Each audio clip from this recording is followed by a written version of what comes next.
La NASA tente actuellement de faire réaliser à un hélicoptère un véritable exploit qui semble presque impossible. Voler plus vite que le mur du son directement sur la surface de la planète Mars.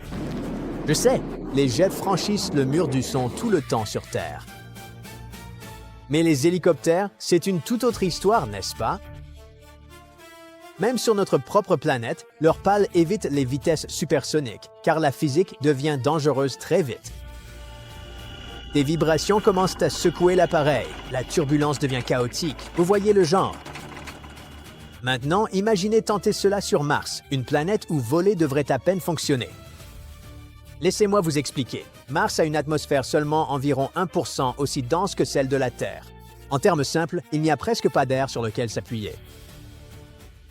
Un hélicoptère normal aurait du mal à générer assez de portance pour quitter le sol. Pourtant, les ingénieurs de la NASA conçoivent des appareils qui non seulement y volent, mais pourraient un jour foncer dans le ciel martien à des vitesses supersoniques. Et ce n'est pas seulement une théorie. Ils viennent de prouver que ça peut marcher.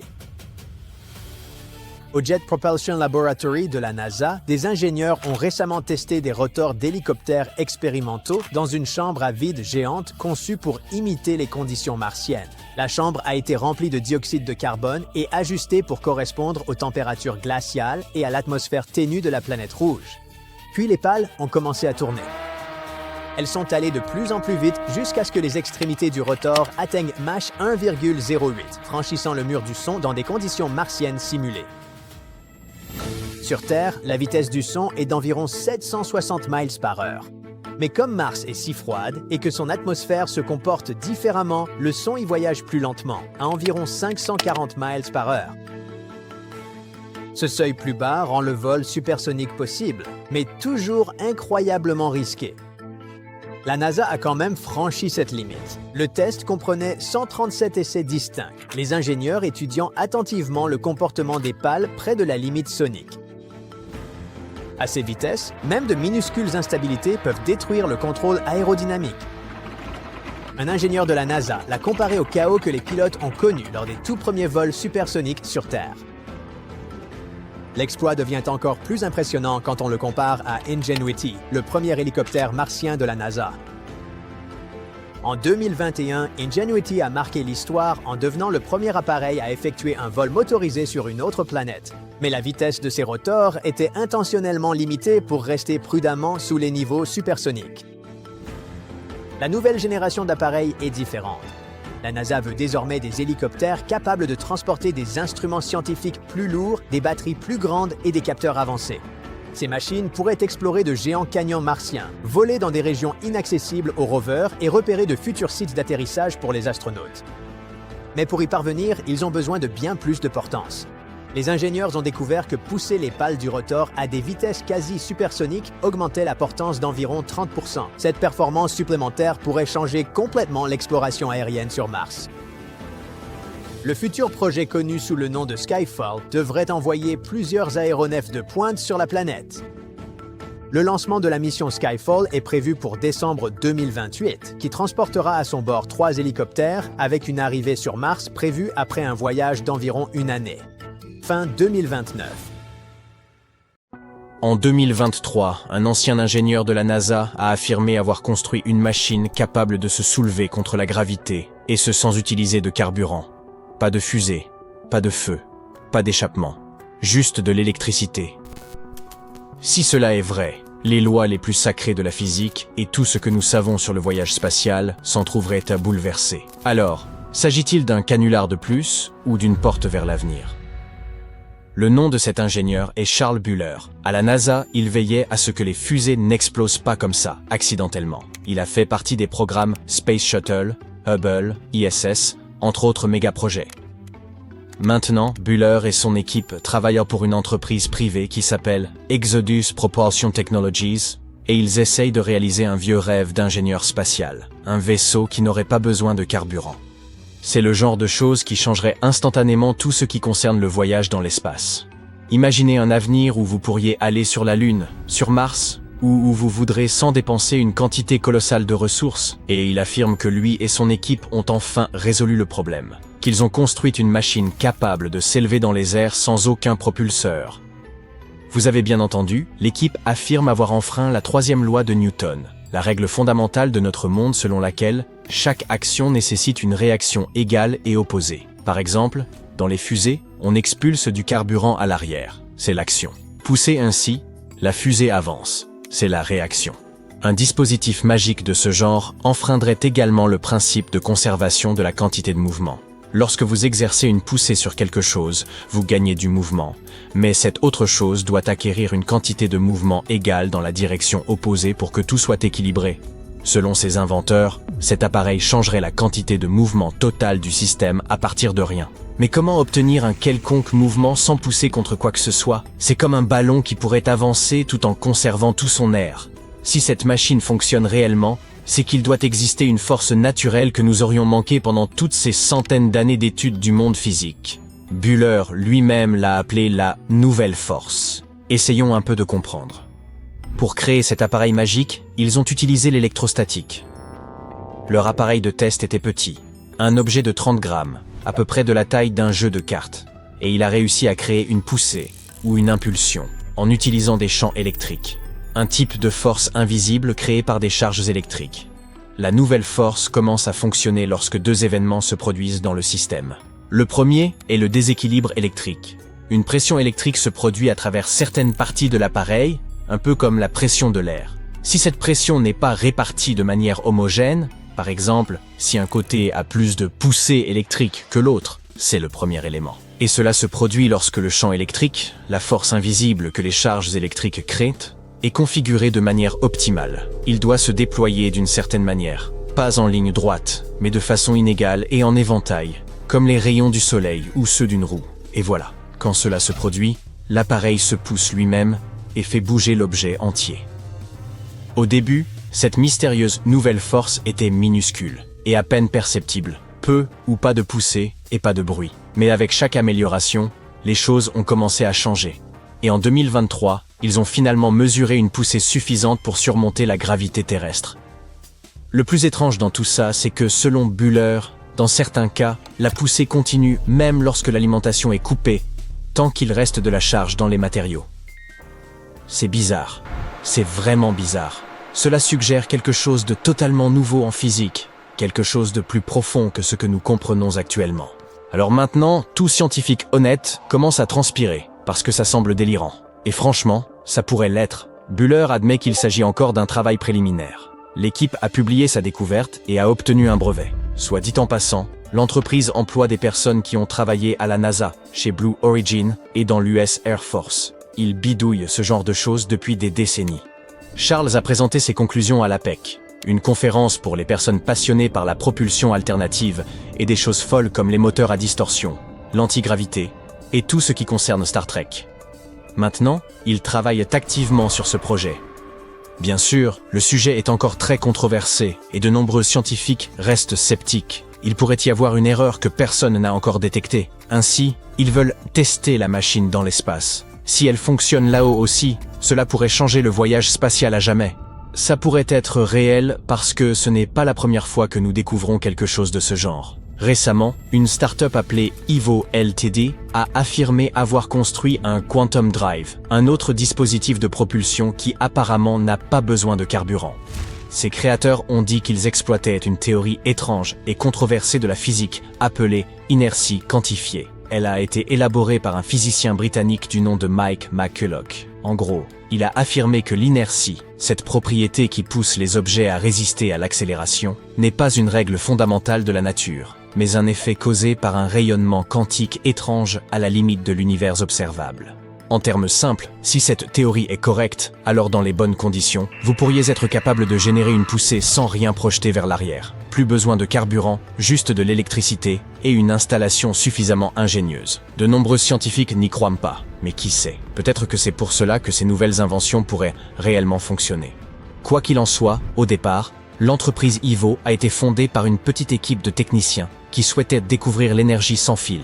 Leur première grande idée s'appelait CBAT, transmission aérienne à base capacitive. En gros, une manière sophistiquée de transmettre de l'électricité sans fil, par le biais de l'air, mais quelque part, en cours de route, ils ont changé de direction. Ils ont commencé à se demander, si nous pouvons faire passer de l'électricité dans l'air de cette manière, Pouvons-nous également déplacer des objets? Pouvons-nous repenser l'inertie elle-même? Ainsi, en 2021, ils ont commencé à travailler sur un dispositif de propulsion basé sur cette théorie de l'inertie quantifiée. Ils ont construit leur propulseur Quantum Drive autour de cette idée. C'était un système électrique autonome. Pas de réservoir de carburant, pas de combustion.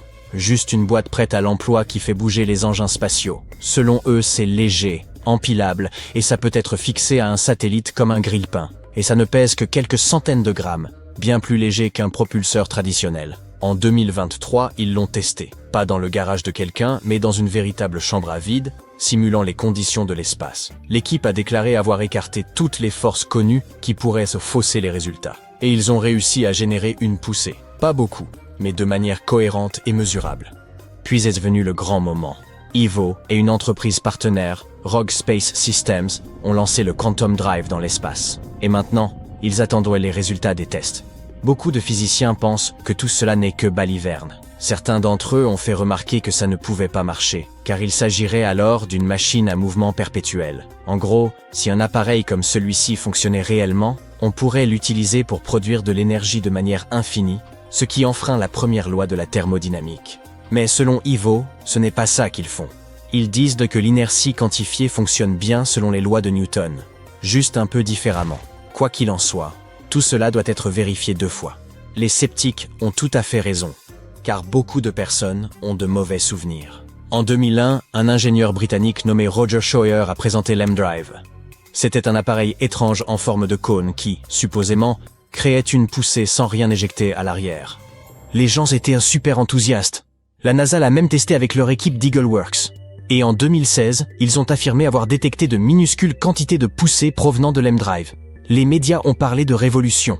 Les gens et les scientifiques n'en croyaient pas leurs oreilles. Mais plus tard, des études plus poussées, y compris une étude provenant d'une université allemande qui a vraiment bossé sur le sujet, ont découvert la triste réalité. Il ne s'agissait que d'une erreur expérimentale. En 2021, le verdict est tombé. Le moteur M-Drive ne fonctionnait pas. Ce n'était que du bruit expérimental, des données mal comprises, un autre rêve qui partait en fumée. De nombreuses inventions, sans propulseur, se sont heurtées à un énorme mur tenace, les lois de la physique. Il est donc trop tôt pour dire si ces startups réussiront à changer le monde à jamais. Mais si cela s'avérait réel, ce ne serait pas simplement un nouveau moteur, ce serait une toute nouvelle ère. Depuis des décennies, l'exploration de l'espace suscite les rêves des hommes. Et depuis l'an 2000, une présence humaine continue a été maintenue en orbite. Récemment, un nouveau record a été établi. Il y a à peine quelques semaines, 17 personnes de 5 nationalités différentes se trouvaient simultanément en orbite terrestre. Le précédent record remontait à septembre 2021, lors de la mission Inspiration 4, financée par des fonds privés, où le nombre de personnes en orbite atteignait 14. Voyons cela. Récemment, 3 nouvelles personnes ont rejoint la station spatiale chinoise de Tiangong. À bord se trouvent également 3 autres astronautes, présents depuis novembre 2022, qui devraient retourner sur Terre en juin. Par ailleurs, 7 individus se trouvent à bord de la Station spatiale internationale, tandis que 4 membres d'équipage ont quitté l'ISS à bord du véhicule Crew Dragon Freedom de SpaceX, retournant avec succès sur Terre le 30 mai 2023. Cela laisse 13 personnes en orbite. Fait intéressant, ce record inclut également la 600e personne à atteindre l'orbite terrestre. Rayana Barnaoui, membre de la mission Axe-2, est devenue la 600e voyageuse spatiale et la première saoudienne à voyager dans l'espace. Mais on a quelque chose d'encore plus fascinant à vous révéler. En effet, le record du plus grand nombre de personnes dans l'espace, et pas uniquement en orbite terrestre, a également été battu il y a peu. Toutefois, ce record n'a duré que 5 minutes environ. Durant ce bref laps de temps, 20 personnes se trouvaient hors de la planète. Ce record a été établi lorsque 6 membres de l'équipage du VSS Unity 25 de Virgin Galactic se trouvaient en même temps que 3 taïkonautes chinois vivant et travaillant à bord de Tiangong, ainsi que 11 astronautes à bord de l'ISS. Cela commence à être sacrément encombré. Eh bien, la Station spatiale internationale a toujours accueilli la majorité des voyageurs spatiaux en provenance de la Terre. Cependant, je parie que certains faits fascinants sur cette prouesse technologique vous échappent encore. L'ISS est l'un des objets les plus brillants dans le ciel nocturne. Le plus impressionnant? Vous pouvez vous inscrire à un service spécial qui vous enverra une notification chaque fois que la station passe juste au-dessus de votre emplacement et reste visible à l'œil nu. Personnellement, on l'a observé à de nombreuses reprises, et c'est une expérience vraiment impressionnante. Normalement, vous pouvez la voir entre le crépuscule et l'aube, mais attention, car la station se déplace extrêmement vite. À une vitesse de 8 km par seconde, elle boucle une orbite complète autour de la Terre en seulement 90 minutes. La Station spatiale internationale est un véritable record en soi. C'est le plus grand objet fabriqué par l'homme dans l'espace, avec une longueur de 110 mètres, soit la même taille qu'un terrain de football. Son poids atteint environ 450 tonnes, et 8 vaisseaux spatiaux peuvent s'amarrer à l'ISS simultanément. L'espace de vie et de travail à bord est plus vaste qu'une maison de 6 chambres. Les astronautes disposent de 6 dortoirs, d'une salle de sport, de 2 salles de bain, ainsi que d'une impressionnante vue panoramique à 360 degrés depuis leur grande baie vitrée.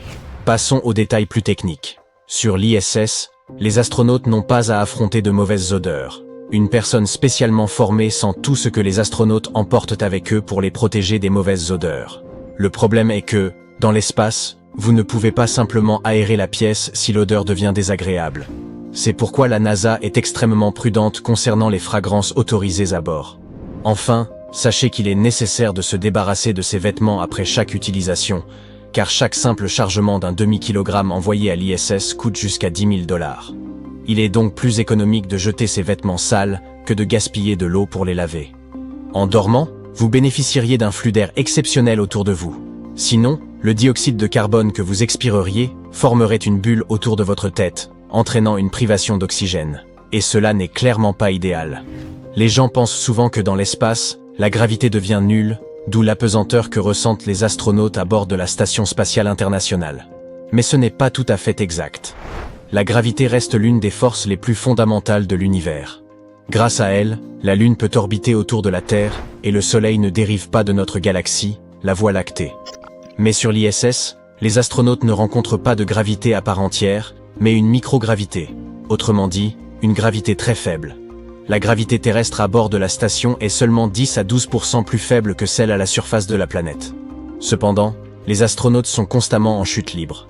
Le vaisseau, les personnes à bord et tous les objets continuent de tomber vers l'avant, non pas vers le bas, mais autour de notre planète, suivant une orbite spécifique. Et comme ils tombent tous ensemble, l'équipage et les objets semblent flotter. Cependant, nos plans d'exploration spatiale vont bien au-delà de l'orbite terrestre à bord de la Station spatiale internationale. Nous nous préparons à envoyer des missions sur la Lune et à établir des colonies sur Mars. Certains experts estiment qu'au cours des 25 prochaines années, environ 20 000 personnes pourraient quitter la Terre. Mais combien de personnes faudrait-il pour coloniser un système stellaire entier? En 2002, l'anthropologue John Moore de l'Université de Floride a avancé qu'un vaisseau spatial transportant 150 passagers pourrait quitter la Terre et entreprendre un voyage de plusieurs milliers d'années vers un autre système stellaire. À leur arrivée, les descendants de l'équipage initial pourraient bâtir des colonies sur un nouveau monde. Cela semble être un projet aussi ambitieux que titanesque. Mais poursuivons. Le système stellaire le plus proche, Proxima du Centaure, se trouve à 4,2 années-lumière de notre planète. À l'échelle cosmique, c'est la porte à côté. Cependant, pour nous, c'est une distance tellement gigantesque qu'il faudrait construire un vaisseau générationnel pour y parvenir.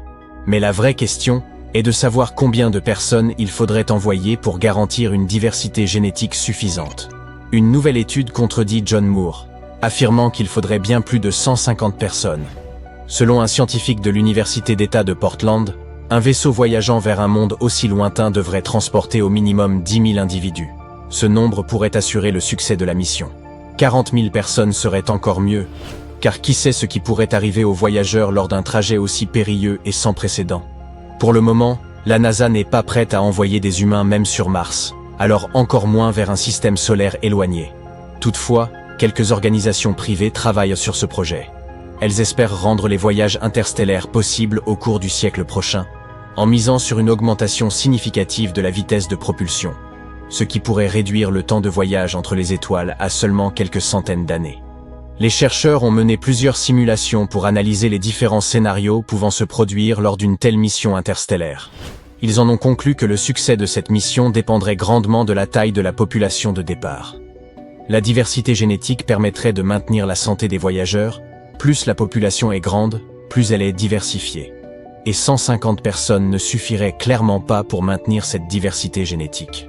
Même une population de 500 personnes n'y suffirait pas.